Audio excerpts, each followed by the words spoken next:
안녕하세요. 부산부동산 스타드입니다. 2월 8일 1일 브리핑해 보도록 하겠습니다. 거래량 폭증 이유가 밝혀졌어요. 착시 효과에 단디 주의해야 할 필요가 있을 것 같습니다. 시장 분위기를 반전시키기에는 전세가 따라주지를 않아요. 전세 거래량이 그만큼 따라주지를 않습니다. 어제도 한번 가지고 왔었는데요. 상승의 시간이 너무 길었어요. 하락의 시간을 너무 짧게 생각해요. 지금 우리는 사국면임을 부인할 수 없습니다. 가격이 조정을 받고 거래량이 줄어드는 이 시장 분위기. 이 시장 분위기에서 반전이 일어나고 있습니다. 가격이 증가하는 현상, 일부 증가하는 현상, 거래량이 증가하는 현상, 마치 제1국면의 회복기를 연상하게 합니다. 아직 우리는 이 불황이라는 것, 우리 앞에 다가온 불황을 우리는 아직 경험하지 못했어요. 그렇다면 과연 왜, 뭐 때문에 이렇게 갑자기 일국면으로 빠르게 변환된 것처럼 느껴지게 만드는 걸까? 또 사람들을 조바심나게 만드는 걸까? 그 이유는 특례 보금자리론에 있었습니다. 자, 2월 8일자 뉴스예요. 2월 8일자 오늘 아침에 나온 뉴스인데요. 신규 주택 구입에 얼마나 돈을 땡겼었나 보니까 대략 9조 3천억을 땡겨 쓴 것 중에서 3조 원이나 되는 돈을 신규 주택 구입 자금에 썼어요. 6조라는 돈은 급한 불을 끄는 데 썼어요. 기존 대출을 고금리의 대출을 상환하거나 혹은 임차보증금을 반환하는 데 사용하고 있어요. 아마 앞으로 신규 주택 구입 이와 같은 비율로 이뤄진다면 거래량 많이 증가할 수 있겠죠. 그러면 이 3조라는 돈 부산은 과연 얼마만큼의 지분이 있을까? 부산은 얼마만큼의 지분이 있을까? 근데 먼저 다시 한번 짚어봐야 될 것은 급한 불, 기존 대출 상환이나 임차보증금 반환에 앞으로 많은 돈이 쓰일 수 있습니다. 오늘까지 가장 최근 뉴스까지 10조가 돌파했다고 하거든요. 40조 중에서 10조를 사용했어요, 벌써. 그럼 거래량이 얼마나 늘어나는 효과가 있나 한번 살펴보겠습니다. 부산의 지분을 한번 나눠봅니다. 대출 건수 기준으로 신규 주택 신청 건수, 신규 주택 구입 대출 관련 건수로 해서 부산은 5천만 인구 중에서 330만의 인구, 약 16%의 지분을 가지고 있다고 계산해보면 10조라는 돈이 시장에 풀렸을 때 763건의 주택을 구입하는 역할을 할 수가 있어요. 혹은 자기 자본 1억을 가진 사람이 4억의 대출을 때 받아서 5억짜리 500건을 구매하는 효과가 나타날 수 있습니다. 그럼 700건 구매 효과가 나타나는 걸까? 500건 구매 효과가 나타나는 걸까? 이제 요걸 가지고 견져봐야 될 건데요. 정확하게 데이터가 나오는 게 없기 때문에 우리는 대략 한 600건 정도 거래가 증가하겠구나 이렇게 보면 될 것 같아요. 월별 거래량 기준으로 굉장한 거죠. 한 달에 지금 거래가 900건이니 1000건이니 이렇게 이야기가 오고 가는 시장 분위기 속에서 우리는 600건, 열흘간 돈 풀린 돈으로 600건, 총 2400건의 거래 증가를 앞으로 점치면서 시장 상황을 지켜볼 거예요. 근데 가격이 슬금슬금 오르면서 사람들이 조금 기피하는 현상, 신규 매수를 조금 기피하는 현상도 생길지 모르겠어요. 구독, 좋아요 부탁드리면서 본 내용으로 들어가 봅니다. 매도 물량, 전월세 물량, 거래 현황 함께 살펴보시겠습니다. 매도 물량 연중 최고치 갱신했어요. 4685건. 급한 것은 정리되었다. 가격은 올린 매물이 또 나오고 있다. 이거 작년과 재작년 그 흐름과 크게 다르지 않죠. 지금 다시 상승세에 불을 붙여 놓았습니다.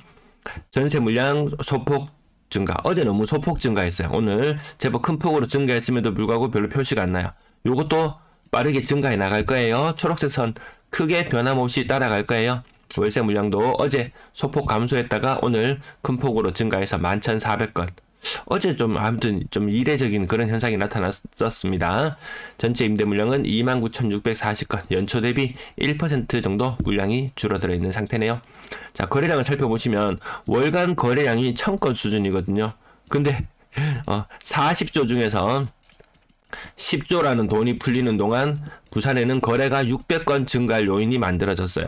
엄청나게 많은 거래 증가 생길 수 있어요. 지금 1월의 거래량 1115건 중에서 수영구 144건을 제외하고 나면 900건. 지금 이 상태로 가면 한 1500건 정도 수준 나올지도 몰라요. 거래량 1월. 그럼 여기에서 원래 거래 이뤄질 수 있었던 한 1000건 정도 수준의 거래에서 한 500건 정도가 바로 10조 돈 투입하는 효과 바로 나타나는 거예요. 이렇게 계산해 보면은 이게 몇 달을 갈 것인가 라고 생각해 봤을 때 3, 4개월간 지속될 수 있어요. 1, 2, 3, 4월 동안 거래량 지속적으로 많게 보이는 효과 나타날 수 있어요. 아니면 길면 5월달까지 작년 차트와 거의 유사한 흐름을 이어가지 않을까. 나머지 2, 3, 4, 5, 6 요렇게 한번 추정해 보고 보면 될 것 같습니다. 그 이후까지 효과가 있는지 그걸 지켜봐야 되는데 40조 돈 다 풀었는데 또 돈을 더 풀까라고 생각해 봤을 때는 좀 회의적인 부분이 있겠다라는 거죠. 자, 이때 급한 마음에 들어갑니다. 아까 순환 모형 제가 어디에 그릴까요? 네, 여기에 그려볼게요. 자, 지금 다시 벌집 순환 모형을 다시 가지고 왔는데요. 지금 요 국면, 가격과 거래량이 떨어지고 있는 이 국면인데 이 국면으로 착각하고 들어가면 많이 기다릴 수가 있다. 요 짝대기 하나당 육면체 짝대기 하나당 한 2년의 세월을 놓고 본다면은 한 4년 5년 지나야지 다시 지금 매수했는 가격대가 여전할지도 모르겠어요. 굉장히 지겨울 수가 있다. 차라리 지각비를 조금 내더라도 특례보금자리론 때문에 거래량 늘어나고 있구나. 금매가 정리되고 있구나. 금매가 정리되고 나면 상황이 다 끝날까? 아니죠. 아니라는 거 알고 있잖아요. 자영업자들 굉장히 힘들어요. 자영업자들 힘들면 자영업자만 힘들고 끝이 나느냐? 또 아니죠. 또 일반 산업군으로도 또 연결될 수 있죠.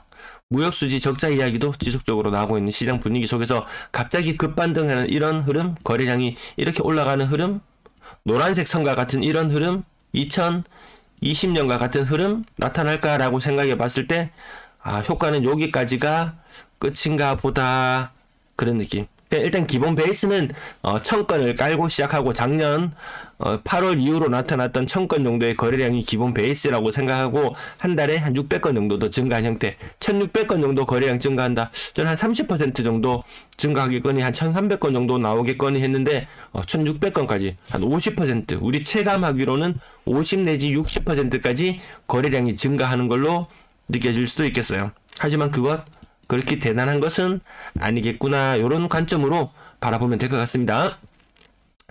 거래량 지금 보시면은 같은 날짜를 놓고 보더라도 거의 2배에 육박하는 거래량이죠.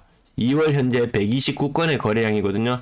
이 중에 상당수는 아마 특례 보금자리론에 영향이 있을 거예요. 60, 70, 80 이 정도 거래량을 보였었는데 지금 갑자기 129건이에요. 평상시보다 한 2배 정도 체감 뭐 그런 느낌 드시죠?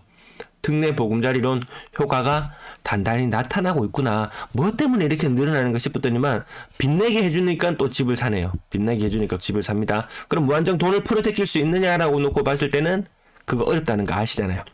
해운대자의 고점 대비 35% 정도 하락. 동네 센트럴파크 하이츠 2차 고점 대비 20% 정도 하락해서 7억 9천 50평형이에요. 힐스테이트 이진 베이시티 아파트 105제곱미터 35% 정도 고점 대비 하락해서 7억 9천. 이런 것도 살 수 있잖아요. 특례 보금자리론으로 웬만한 건 다 살 수 있습니다. 진짜 웬만한 건. 그러면 이게 DTI 뭐 70% 기준 뭐 이 정도 기준인데요. 이게 DSR이 아니고 DTI이기 때문에 여기에다 따로 신용대출이 더 있더라도 관계가 없어요. 과거에 10몇억 했던 아파트 내 돈 얼마 몇 푼 안 들이면은 살 수 있거든요. 한 1억 2억 한 2억 돈만 있어도 웬만한 8억 7억 아파트 다 접근 가능할 거예요. 7억짜리 아파트 한번 산다고 가정 한번 해볼까요? 뒷페이지에 가서 한번 가정을 한번 해볼게요. 연재 롯데캐슬 대시한 9억 1000까지 갔던 아파트. 요거 말고 에크루 블루오션. 좀 가격대가 좀 계산하기 쉬울 만한 게 딱 눈에 띄질 않네요. 다음 페이지에서 계산해 볼게요. 대시아파크시티 101제곱미터 25% 정도 하락. 그 다음 연재 롯데캐슬 대시양 25%, 에크루 블루오션 54평형 35% 정도 하락해서 6억 5천. 대림삼룡 강병타운 가격 25% 정도 하락해서 6억 5천. 대형 평형들도 지금 거래가 주로 잘 안 됐던 것들이 거래가 지금 많이 나오고 있죠. 대형 평형들, 비싼 아파트들.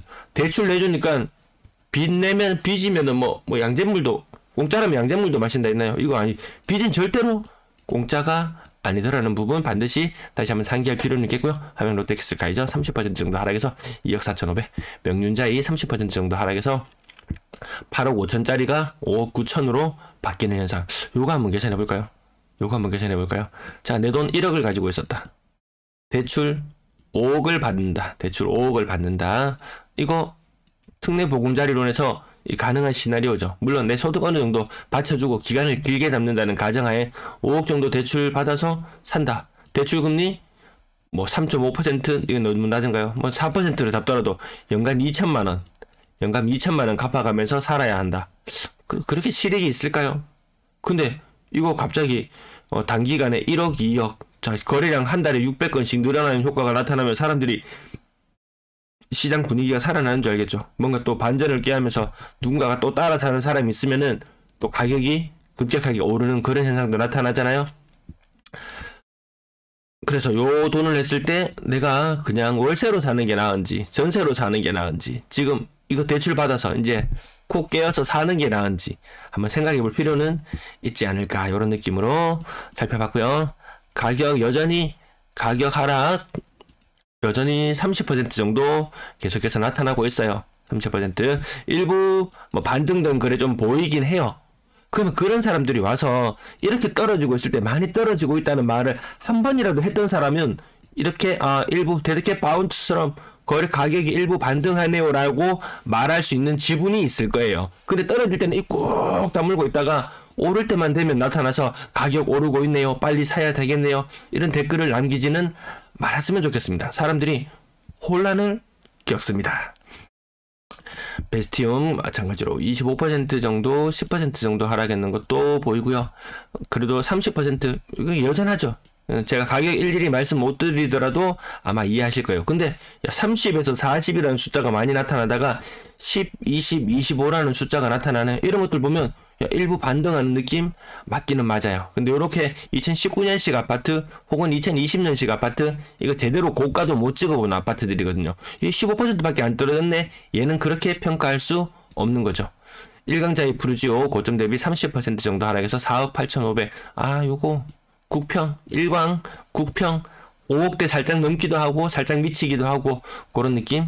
네, 고점 대비 요런 거 제목 달면 아마 사람들이 많이 좋아해 봤을 거예요. 명지 대박 노블랜드 고점 대비 65% 가까이 하락했나요? 엄청나지 않습니까? 라고 이야기할 필요가 없죠.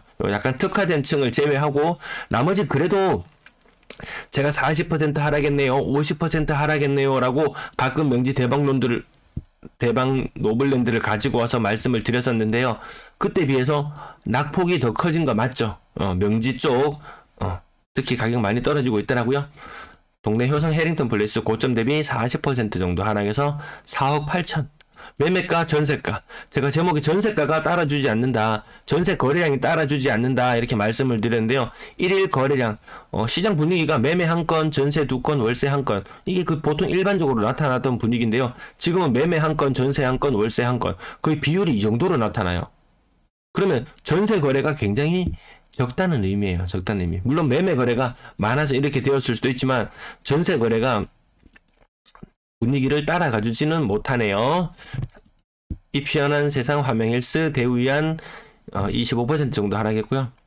베스티움 25%, 20%, 30%.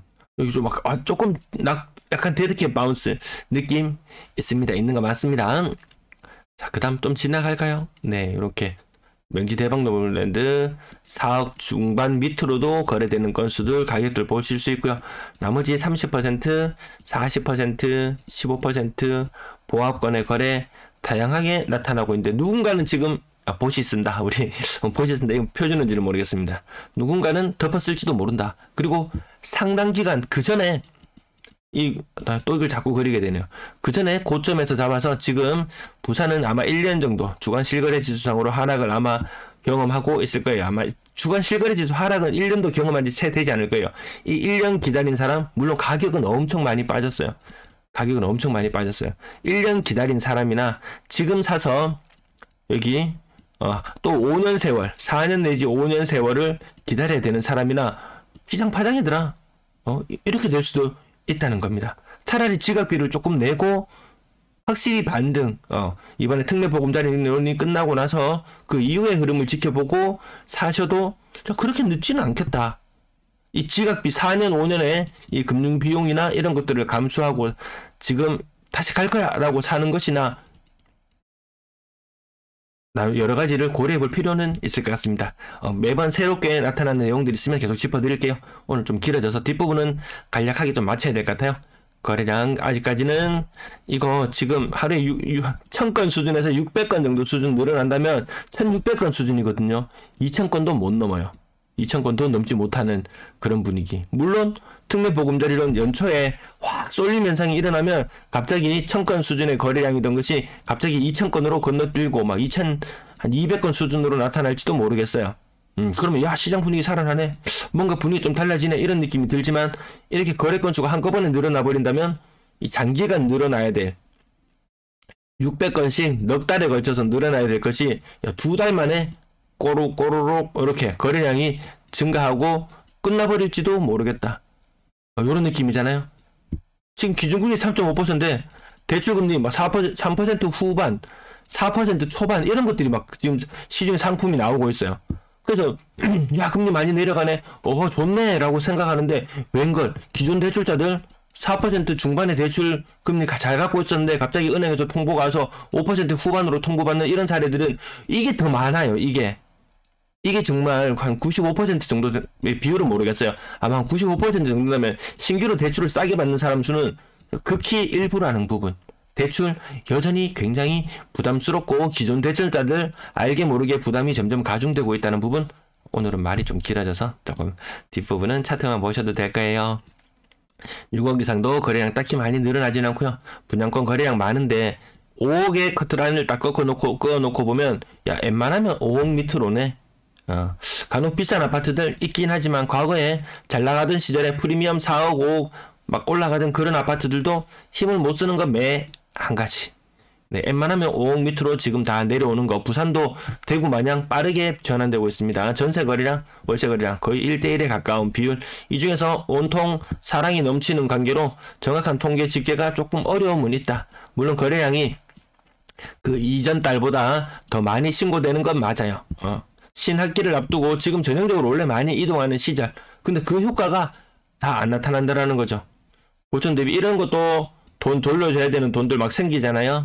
이런 것들도 돈 돌려줘야 되는 부분. 이것도 특례보금자리론이 일단 급한 불을 조금 꺼주기도 하고 있는 것 같습니다. 우리가 흔하게 볼 수 있는 것은 요거 70%대, 고점 대비 70%대, 고점 대비 60%대, 뭐 요런 거래가 점점 많아지고 있는 분위기. 요것도 60%대.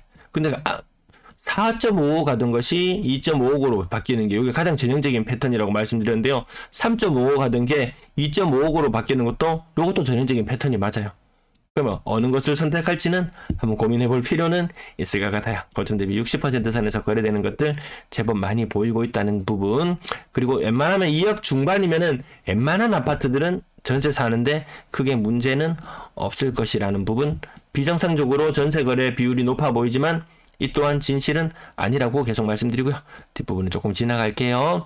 너무 많이 왜곡되어 있습니다. 지금 사랑으로 지금 오늘도 많은 전세 거래가 있었거든요. 여전히 많이 왜곡되어 있더라. 거래량 자체도 지금 이 부분은 너무 많이 말씀드려서 오늘 여기까지 마무리할게요. 네, 시청 감사합니다.